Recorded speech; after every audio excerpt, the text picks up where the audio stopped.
Samajwadi party कार्यालय पर अखिलेश यादव से राज्यसभा सांसद संजय सिंह ने मुलाकात की। इस दौरान उन्होंने कहा कि अखिलेश यादव से सार्थक और अच्छी बात हुई। उनसे उपचुनाव को लेकर भी चर्चा हुई। उन्होंने कहा कि उत्तर प्रदेश में होने वाले उपचुनाव में आप पार्टी समाजवादी पार्टी के कैंडिडेट के साथ प्रचार भी करेगी। उन्होंने कहा कि आम आदमी पार्टी का मकसद है कि बीजेपी के जो नफरत की राजनीति कर रही है, दंगे फसाद कर रही है, इसके लिए उसे हटाया जाए। ये बहुत अजीब है कि देश के प्रधानमंत्री और मुख्यमंत्री के हिसाब से आप चुनाव का कार्यक्रम बनाते हैं। जब मोदी जी उद्घाटन कर लेंगे तो तारीखों की घोषणा होगी, जब योगी जी उद्घाटन कर लेंगे तब तारीखों की घोषणा होगी, जब उनके लिए सुविधाजनक नहीं होगा तो अयोध्या का चुनाव नहीं होगा, जब उनके लिए सुविधाजनक नहीं होगा तो तारीखें यूपी के उपचुनाव की बढ़ा दी जाएंगी। ये चुनाव आयोग पे गंभीर सवाल है जो उन्होंने तारीखें उत्तर प्रदेश के उपचुनाव की बढ़ाई है, नंबर एक। दूसरी बार अखिलेश जी से बहुत ही सार्थक और अच्छी बातचीत हुई।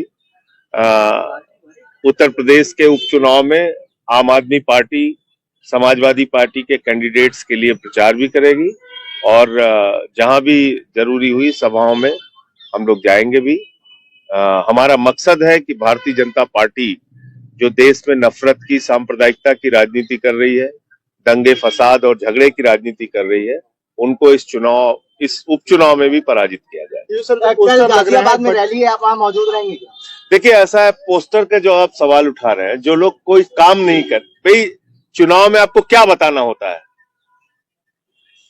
कि भारतीय जनता पार्टी के डबल इंजन सरकार की ये उपलब्धि है, हमने इतना रोजगार दिया, इतना स्कूल बनाया, इतना अस्पताल बनाया, इतनी सड़कें बनाई, तो ये तो बताने के लिए है नहीं योगी जी के पास, तो पोस्टर वार में लगे हुए हैं, बटेंगे कटेंगे कर रहे हैं।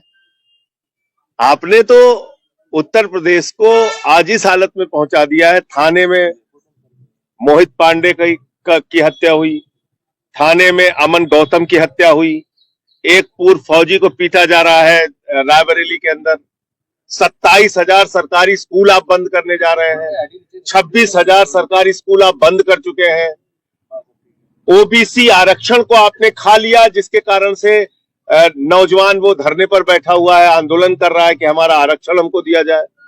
तो ये पार्टी देश के संविधान को, आरक्षण को, लोकतंत्र को खत्म करना चाहती है।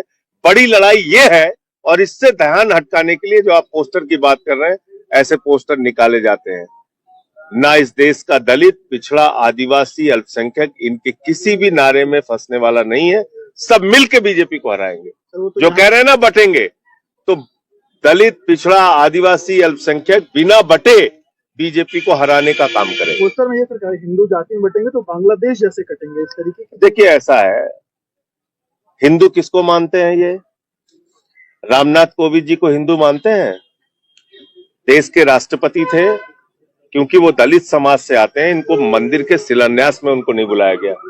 प्रभु श्री राम के मंदिर के शिलान्यास में श्री रामनाथ कोविंद जी को नहीं बुलाया गया, जो तत्कालीन राष्ट्रपति थे। मौजूदा राष्ट्रपति श्रीमती द्रौपदी मुर्मू जो आदिवासी समाज से आती हैं, मंदिर के उद्घाटन में उनको नहीं बुलाया गया। किसको हिंदू मानते हैं ये? अखिलेश यादव जी एक मंदिर में चले गए पूजा करने पत्नी के साथ, तो उसको धुला गया गंगा जल से।